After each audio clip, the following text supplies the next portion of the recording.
Hello guys, నేను super మార్కెట్కి వెళ్ళినప్పుడల్లా ఈ ఫ్రెష్ పన్నీర్ అయితే తీసుకుందామని చెప్పేసి చూస్తూనే ఉంటానన్నమాట. కాకపోతే తీసుకోను, ఎందుకంటే మా ఇంట్లో వాళ్ళు అస్సలు తినారనమాట.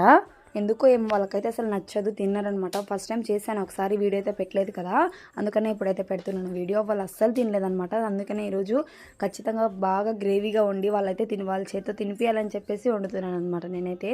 సో ఇంకా మామూలుగానే తినరు, ఇంకా అందులో రైస్లో అయితే అస్సలు తినరని చెప్పేసి దీని కాంబినేషన్ చపాతీస్ కూడా చేశాను. ఇది చపాతీస్లోకి పుల్కాలోకి కూడా సూపర్గా ఉంటుందన్నమాట. రైస్లోకి కొంచెం నాకు తెలిసి యావరేజ్గానే ఉంటుంది. మనం రోటీస్ చపాతీస్ పుల్కాలోకి సూపర్ కాంబినేషన్ అనమాట.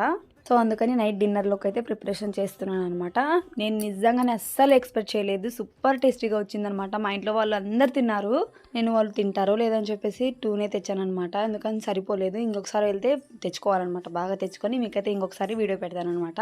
సో ఏ మాటకా మాట చెప్పాలి, టేస్ట్ అయితే అదిరిపోయిందనమాట. నాకైతే ఫుల్ నచ్చేసింది. సో మీరైతే లైక్ కొట్టి సబ్స్క్రైబ్ చేసుకోండి. Bye bye.